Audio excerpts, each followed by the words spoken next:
का इंतजार था इस देश को, इस देश पे जो अंग्रेजों की विरासत जो थोपी गई थी गांधी परिवार के रूप में, और जिस तरीके से हिंदुओं को एक पीछे पूरे एक धर्म को इन्होंने पीछे किया, एक दबाया, पददलित किया, धर्म की सारी सांस्कृतिक चिन्हों को मिटाया, वो काल अब जा रहा है। उसका उत्थान कल हमने अभी अयोध्या में देखा। तो आप ये कह रहे हैं कि जो गांधी युग, मतलब जब गांधी इस शीर्ष सत्ता के शीर्ष पर थे, वो वाला युग अब बीत चुका है, वो वापस नहीं आने वाला है? संभावना नहीं, जनता संभावना नहीं है। प्रेम कुमार जी, उसके लिए ग्रहों को कुछ नहीं करना है। देखिए, ये मैं राहुल गांधी की कुंडली पे आती हूँ, लेकिन वो कह रहे हैं कि अब जरूरत ही नहीं है, अब सत्ता के शीर्ष पर एक और गांधी नहीं आएगा, वो ये कह रहे हैं। आपका आंकलन क्या है? नहीं, सबसे पहले मैं जो आप कह रहे हैं ना, सियासत का सितारा, तो सितारा जो है ना, उसकी रोशनी खुद की नहीं, किसी और जगह से रोशनी आती है, और वो है लोकतंत्र में जनता। ठीक है, जनता जो है वही रोशनी देती है, वही सितारा बनाती है किसी को।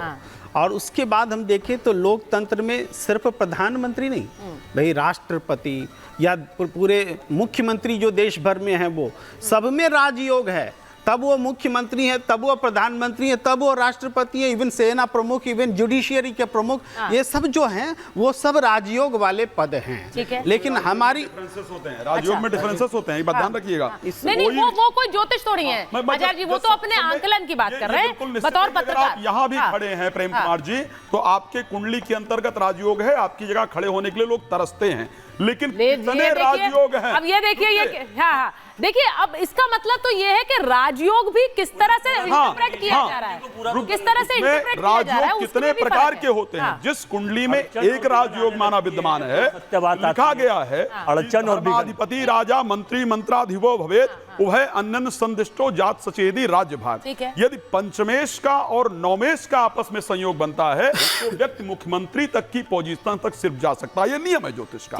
यदि नौमेश, दसमेश और पंचमेश इन्वॉल्व हो जाते हैं, नौमेश, दसमेश, पंचमेश और लग्नेश अगर इन्वॉल्व हो जाते हैं, चाहे वो D1 में हो, D9, D10 में हो, तो प्रधानमंत्री तक की पोजीशन के अंतर्गत जा सकता है। आप अखिलेश यादव की कुंडली में अगर उठाकर ये दिखा दीजिए, राहुल गांधी की कुंडली में उठाकर दिखा दीजिए, मान जाऊंगा कि ठीक है। मैं अब एक बार प्रेम जी कंप्लीट कर लें। मैं कह रहा हूं, आप थोड़ा द्रौपदी मुर्मू जी का भी देख लीजिएगा कुंडली। अगर देखेंगे तो ध्यान रखिएगा, निश्चित रूप से वो राष्ट्रपति है। मैं उससे आगे कहता हूं, देखिए इसमें तो कोई संदेह नहीं है, तो स्थापित सत्य है कि नरेंद्र मोदी जी सितारा हैं और जनता की रोशनी ने उनको सितारा बनाया है। और पर यह भी सच है कि जो उनकी पॉपुलैरिटी 2014 में थी, उसमें लगातार कमी आई है। उनके पॉलिटिकल परफॉर्मेंस में, इलेक्टोरल परफॉर्मेंस में लगातार कमी आई है। देश में सबसे लोकप्रिय नेता कौन है, अब टीवी चैनल सर्वे कराने में डरने लगे हैं। ये सारी स्थितियां भी हैं। आप अपना आंकलन बता दीजिए। मैं अपना सबसे पॉपुलर कौन है इस वक्त? तो इस वक्त आप करा लीजिए ना, राहुल गांधी और नरेंद्र मोदी में किसी चैनल की हिम्मत नहीं हो रही है पॉपुलर। छोड़ दीजिए, करा लीजिए, पता चल जाएगा। आप अपने सर्वे यही करा लो, मुझे बोलने दीजिए, मैं बोल रहा हूँ। प्रेम कुमार जी, सर्वे चलिए नहीं कराया किसी ने, लेकिन आप अपना आंकलन बता दीजिए। आपका मानना है Rahul Gandhi is more popular than Narendra Modi? मैं सबके आधार पर बोलूंगा, मैं तो सर्वे नहीं करा रहा, मैं उसी आधार पर कहूंगा कि लगातार नरेंद्र मोदी जी की पॉपुलैरिटी में कमी आई है। ये भी ज्योतिषी देख रहे हो, लेकिन क्यों नहीं बता रहे हैं कि क्यों कमी आई है, उसका भी योग थोड़ा बताइए ना। और आज की तारीख में राहुल गांधी का जिस तरीके से बढ़ा है, भाई समर्थन भी बढ़ा है, उनकी पार्टी का वोट भी बढ़ा है, उनके प्रति समर्थन बढ़ा है, तो उसका भी तो आप ज्योतिषी। ठीक है। अब राहुल गांधी की बात कर रहे हैं। राहुल गांधी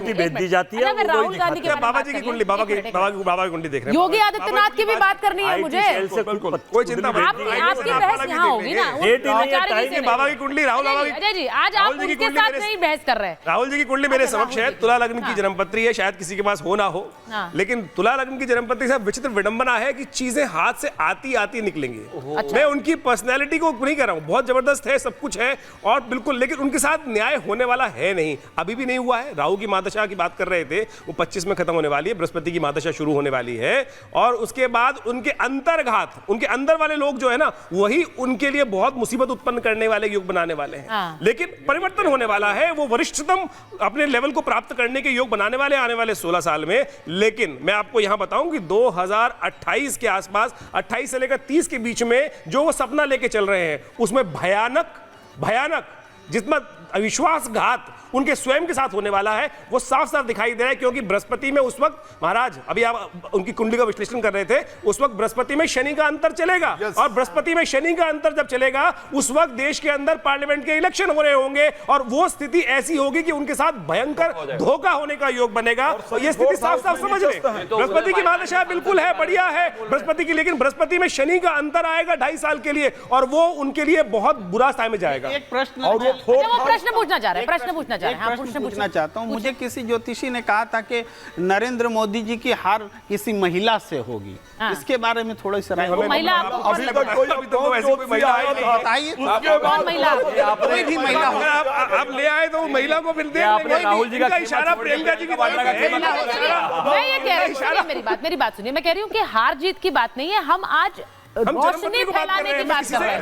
आज दीपावली का त्योहार है, आज दीपावली है, तो इसीलिए आप बात ही नहीं है। आपने मुझसे गणना, आपने मुझसे गणना की बात करी, मैंने एक मिनट पंडित जी, आपने मुझसे गणना की बात करी, मैंने ज्योतिष की गणना प्रत्यक्ष रूप से आपके समक्ष रखी, दशा भी बताई, अंतर दशा भी बताई, कोई चल रही है। मैं सियासी डिस्कशन पर जा रही हूँ। एक मिनट, एक चौपाई है रामायण की। ठीक है, बोलिए। जो लोग नरेंद्र मोदी को परास्त करना चाहते हैं, मैं एस्ट्रोलॉजिकली बता रहा हूँ, श्री रामचरितमानस की चौपाई है, जनरली उसको बहुत फाड़ा गया, जलाया गया, वो आप लोगों का अपना विषय है, राजनीति में आप लोग ऐसा करते रहते हैं।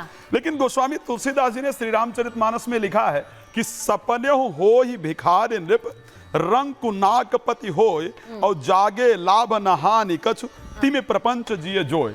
जिस प्रकार आप सोते हुए एक स्वप्न देखते हैं कि मैं राजा हो गया, सपने में भिखारी राजा होने का स्वप्न देखे, और वो उस प्रकार वो पूरी प्लानिंग कर ले, राज सिंहासन पर बैठ जाए। नरेंद्र मोदी जी जब तक स्वयं को इस देश की सत्ता पर रखना चाहते हैं, तब तक सत्ता पर काबिज होना उसी प्रकार के स्वप्नवत निद्रा में स्वप्न देखने जैसा है, और कोई परिस्थिति ठीक है। मैं अब सियासी डिस्कशन पर आ रही हूँ। जैसा उन्होंने कहा कि भाई कोई विश्वासघात हो सकता है, अब ये सब मैं कह रही हूँ ये ज्योतिष गणना है, लेकिन एक बात प्रेम जी ने कही कि इस वक्त देश का सबसे पॉपुलर लीडर राहुल गांधी है। शिवम जी वहां खड़े हुए हैं, मुझे जरा बताइए, धर्मेंद्र जी खड़े हुए हैं, अखिलेश यादव नहीं है सबसे पॉपुलर लीडर? मैंने आपसे क्या कहा कि सबके अपने अपने विचार हैं, ठीक है, और किसका क्या एजेंडा है वो सबको पता है, कैसा ज्योतिष है क्या ज्योतिष है।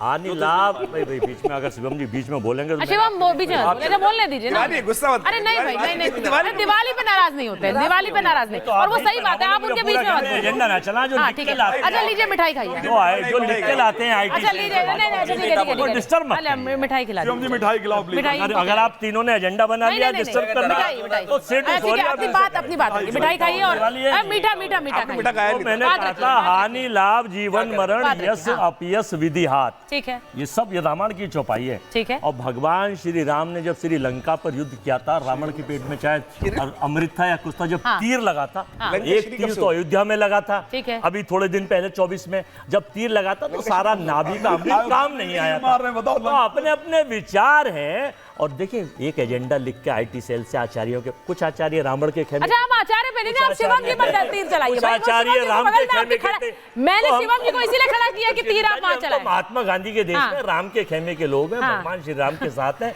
वो जीत के आए थे तो दिवाली मना रहे हैं, हम रावण के ना प्रचारक है ना रावण के साथ। ये बताइए युद्ध में अखिलेश जी साथ हैं कि नहीं? क्योंकि धर्मेंद्र जी से इसलिए पूछ रही हूँ क्योंकि वहाँ महाराष्ट्र में गणित बैठ नहीं रहा, महाराष्ट्र वाला गणित जो है। महाभारत आपके प्रोग्राम का नाम है, और महाभारत में देखा था कि 5 पांडव थे और 101 कौरव थे, ठीक है, फिर भी पांडवों की सत्य की जीत हुई थी। तो असत्य पर सत्य की जीत होती है,